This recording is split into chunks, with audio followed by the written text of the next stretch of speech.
They're brothers. They're plumbers.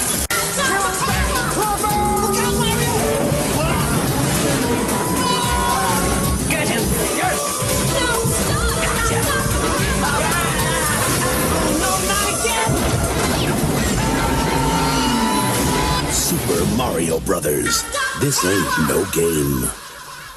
I'm so happy to finally get around to reviewing Super Mario Brothers. This movie has been probably one of the bigger requests I've had since I've started doing movie reviews, and I ordered it online for like $3. It's quite possibly known as the worst video game movie of all time. And I'm not gonna sit here and defend it and say it's good, but you know, we all loved it as kids. We didn't know any better. Luigi and Mario were on screen. That's all we cared about. But now that I'm an adult and I rewatched this movie, I actually had a lot of fun with it. There's so many little things that I didn't pick up on when I saw it as a child. I couldn't keep my eyes off of it. It's the equivalent of, like, say you're driving down the highway and you see this horrific car crash.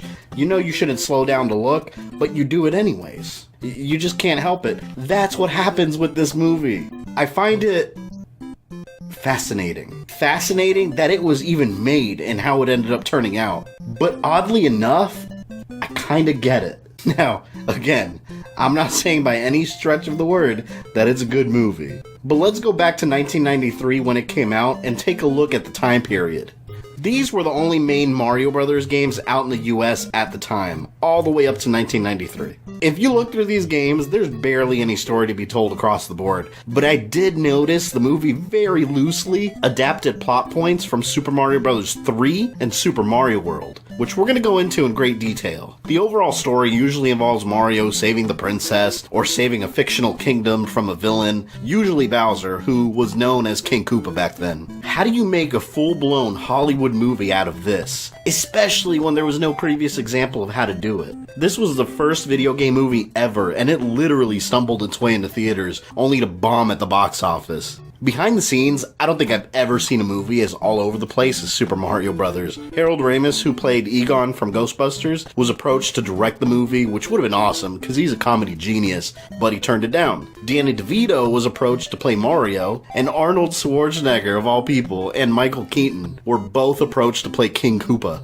Then they hired Tom Hanks as Mario, but he was too expensive, so they let him go. Eventually, we ended up with Bob Hoskins as Mario and John Leguizamo as Luigi, and they were perfectly cast, but they absolutely hated working on this movie. In 2007, Bob Hoskins was even quoted saying in an interview, "It was an effing nightmare. The whole experience was a nightmare. It had a husband and wife team directing, whose arrogance had been mistaken for talent. After so many weeks, their own agent told them to get off the set. Effing nightmare.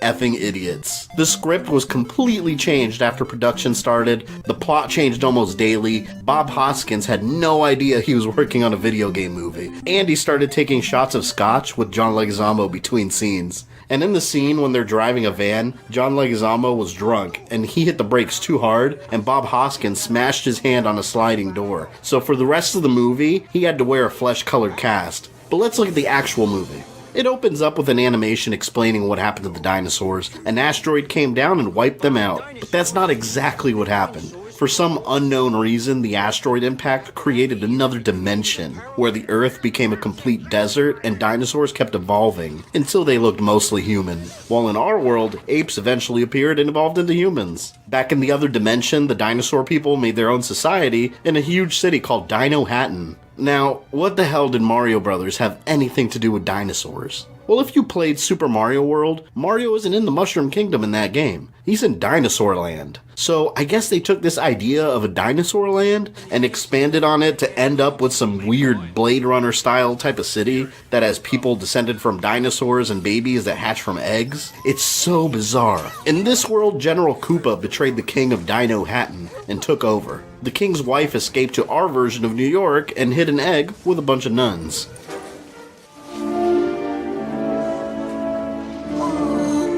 The egg hatched and inside was the princess, who looks completely human. And she grows up to be a young woman called Daisy that's obsessed with digging up dinosaur bones. I'm so confused as to why they chose Daisy. When I was a kid, I always thought this was Peach, back then known as Princess Toadstool, because she was the one Mario was always saving in the games. so it would have made perfect sense. I don't know why they decided to go with Princess Daisy. She might be more recognizable now because she's been in a bunch of games like Mario Party and Mario Kart, but back in 1993, her only appearance was in the Game Boy exclusive Super Mario Land, as the Princess of Sarasa Land, if that's even how you pronounce it. So if you were a Mario fan, but you happen to not have played this one specific game, you wouldn't have known who the hell Daisy was. Then we get introduced to Mario and Luigi, two brothers living together in an apartment in Brooklyn and running a struggling plumbing business. These two are genuinely wonderful in this movie. Their dynamic is great, and even though behind the scenes they hated making this movie, it doesn't really come off that way when you're watching them work together.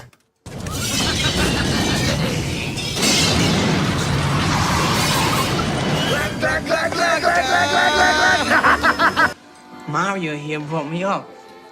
He's been my mother my whole life. Hey. Which way? Take the parkway. Right.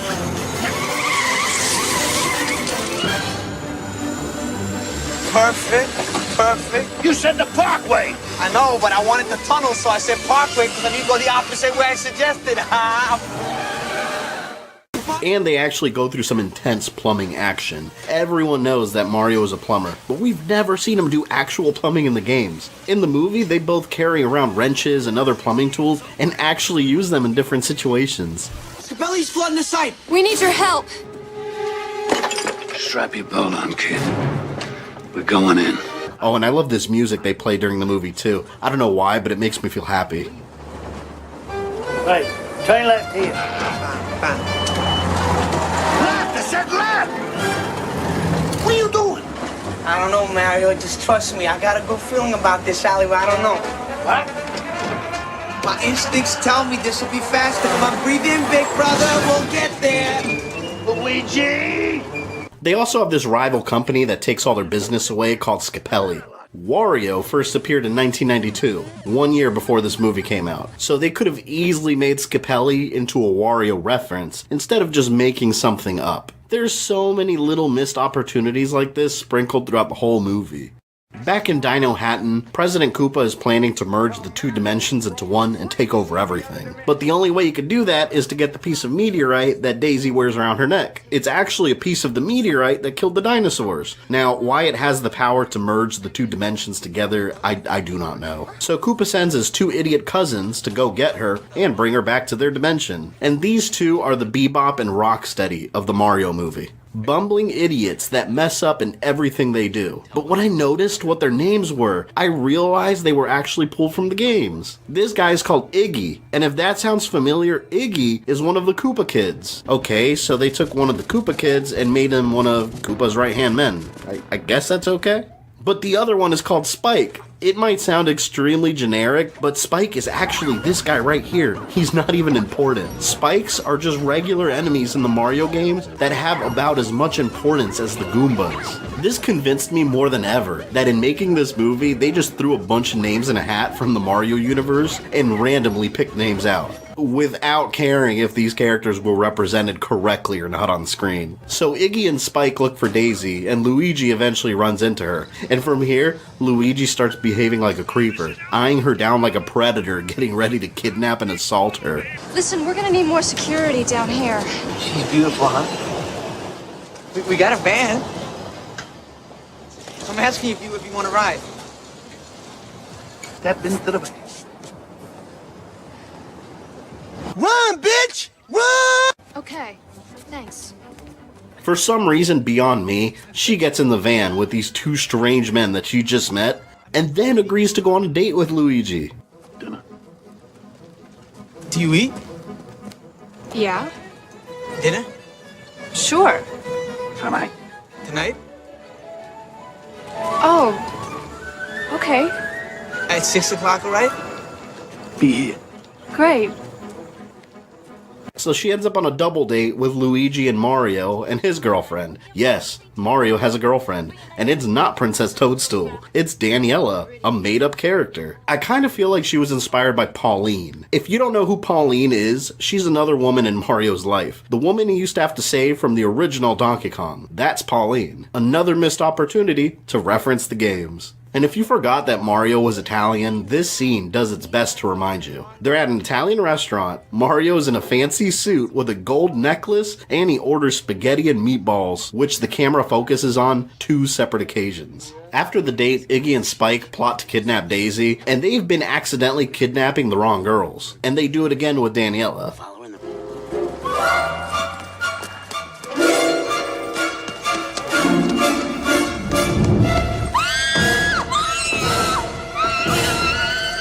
Realizing they messed up, they kidnap Daisy and then take her through a wall in the sewers, which is a portal to Dino Hatton. You know, I do have to say, for its time, the CG didn't look half bad. It actually looks pretty good.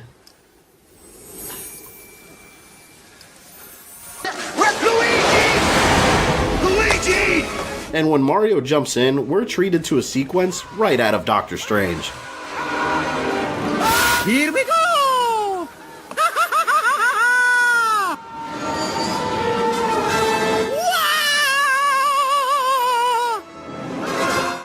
And this Mario has a little bit of a hotter temper than his video game counterpart. Oh, you're hurting me! I'm gonna kill him! No, you're not gonna kill him. Not if I get there first. I'm gonna break every bone in their body, and then I'm gonna kill him.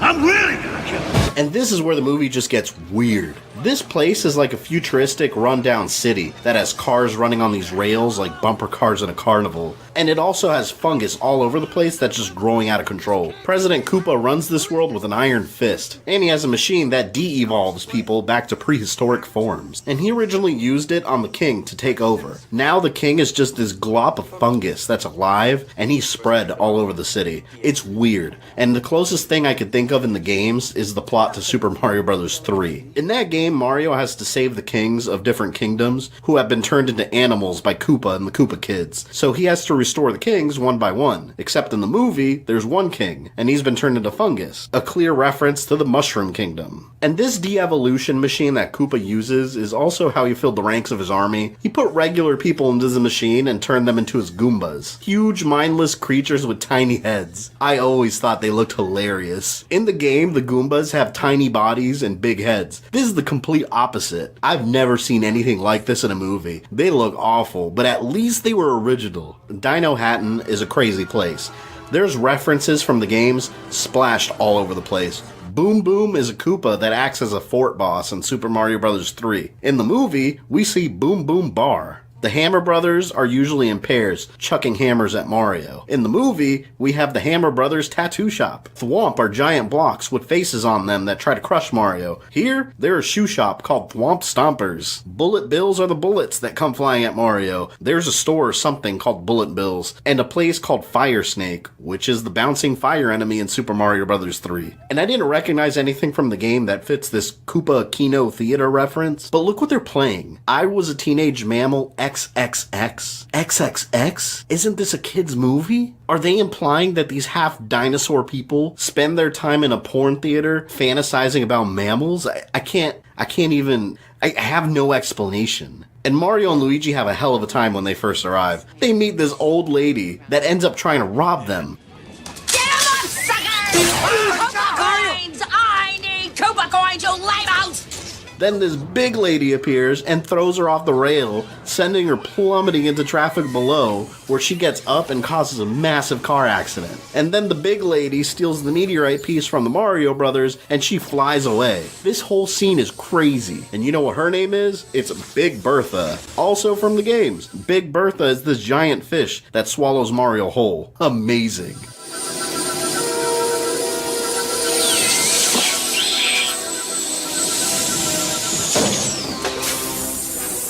And President Koopa has been looking for these two mysterious plumbers. So Mario and Luigi get arrested by the police, along with this guy who, believe it or not, is Toad. That's freaking Toad.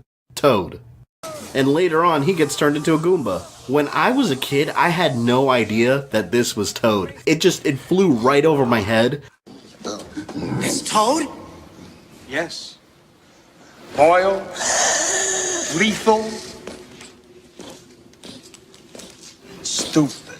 Toad is the Goomba with the harmonica over his mouth. And do you ever wonder what Mario and Luigi's last names are? Well, they finally reveal it in this movie. Name? Mario. Last name? Mario. Okay, what's your name? Luigi. Luigi? No, Luigi Mario. Okay, look, how many Marios are there between the two of you? There's three. There's Mario, and Luigi Mario. Mike! Up these Marios around the side. Yep, it's just Mario. They are called the Mario Brothers, so it does make sense if you think about it. Hey, what's that? Oh no.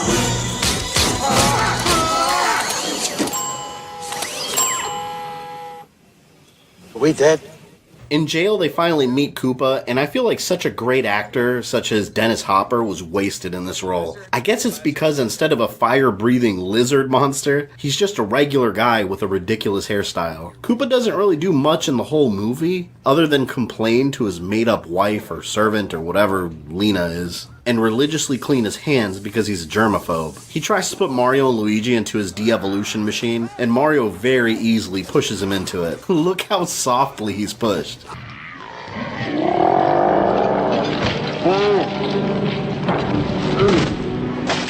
And since he's descended from the T-Rex, the machine makes him slowly turn more lizard-like for the rest of the movie.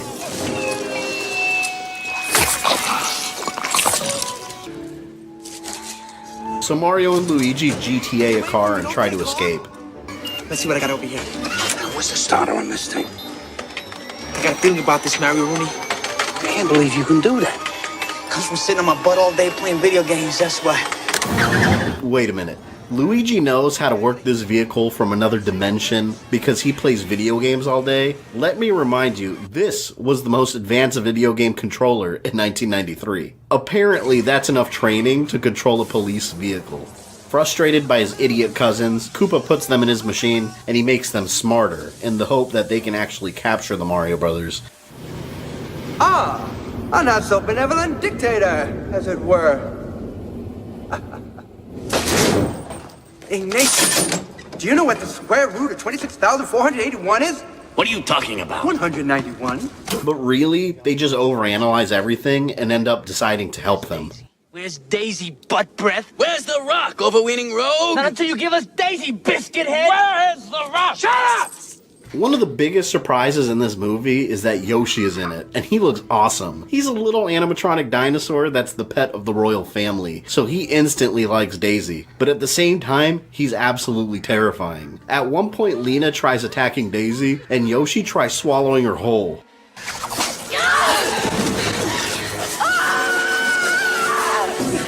And then he gets stabbed. Thankfully, he survives just fine, but think about that. Yoshi, the cute little dinosaur, got stabbed in a children's Mario Brothers movie. I'm so confused who the target audience was. And Mario and Luigi end up in this nightclub dressed in these suits that makes them look like ketchup and mustard. And Mario tries seducing Big Bertha in order to steal the meteorite piece that she stole, and he couldn't be any more obvious.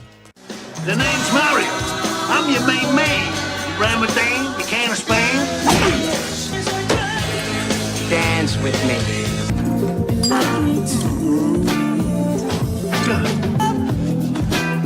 If I could see sunshine so unbelieving, baby, I would stop the world of you. Goombas find them, and for no reason at all, Big Bertha ends up helping them. And have you ever wondered why Mario can jump so proficiently in the games? Well, he's apparently wearing these jump boots.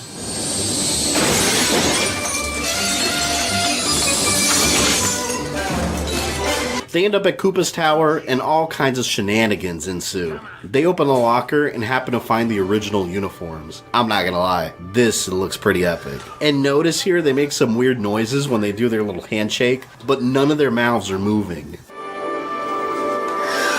Look. Editing at its finest. And it happens again later when Luigi says he should try out for the Yankees. Luigi, I'm alive! Good catch, huh, Mario? I should try out for the Yankees. Mouth's not moving again. That's a hilarious scene though. Luigi jumps and he thinks he's flying, but he's really hooked by his belt. So Mario jumps too, thinking he could fly. Yeah, okay. Come on. No, wait, Mario, don't jump. No, it's not. No, not flying. It's just a. Oh. Mario. Oh, Luigi! Oops.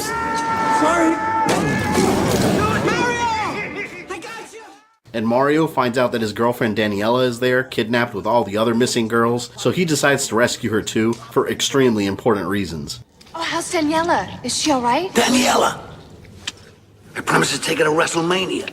And he tries sneaking in, but her loud-ass friend opens her mouth. Hi, Mario! Very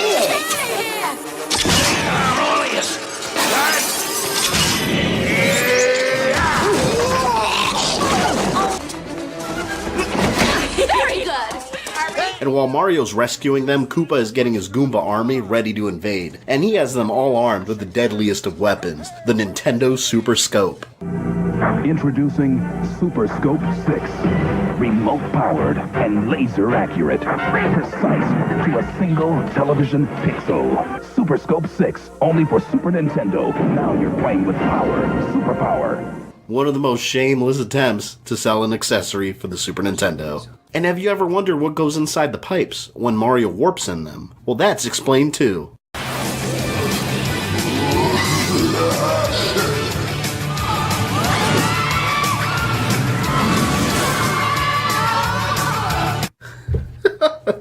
This is the slowest chase sequence I've ever seen in a movie. Look how slow they're going. None of these actors look like they're in a high-speed chase at all.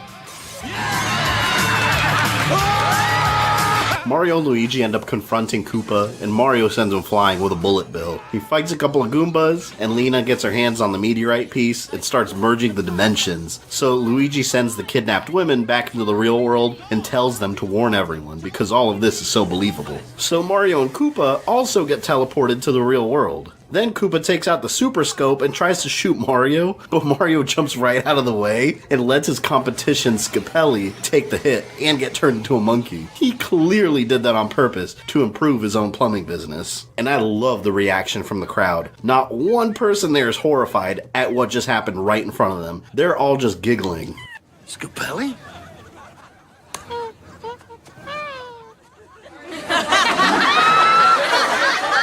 And this scene here is a little, foreboding. It's Koopa's tower! Wow. It's Koopa's tower! Then Mario and Koopa disappear back into Dino Hatton, making this entire scene completely pointless. Lena kept trying to merge the dimensions, and she wasn't strong enough, so she got fried. And of course, Daisy is the only one that can stop it because she's the destined princess of the kingdom, blah blah blah. But the ridiculousness doesn't end there. Goomba Toad starts blowing into his harmonica and gets all the other Goombas to start dancing, leaving Koopa without an army.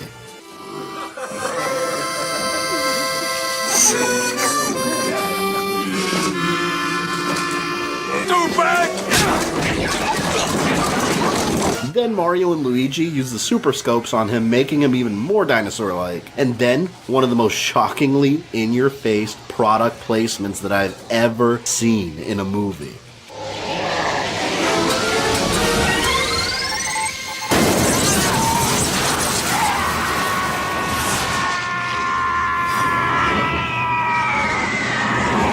And then Koopa pops up as a dinosaur T-Rex monster in a platform. I guess kind of like Bowser in his clown vehicle in Super Mario World, maybe? But don't expect any kind of epic fight here. They just shoot him again and turn him to sludge. Then fly around waving at everyone. And the king goes back to normal. What is he doing in this movie? This is literally the only scene in the movie we see the king's human form, and it's Lance Henriksen, the guy who played Bishop in the Aliens franchise. Why such a good actor was cast in such a tiny role? It makes no sense. Mario and Luigi decide to go back home, and Daisy decides to stay by her father's side as the princess. And Luigi is heartbroken, acting like he's known this woman for years. He just met her, and they barely spent any time together. On top of that, she's from a dimension of dinosaur people. I would be running back home to Earth so fast, I would want nothing to do with her. But 3 weeks later, they're watching the news, and now they're known as these big-time heroes.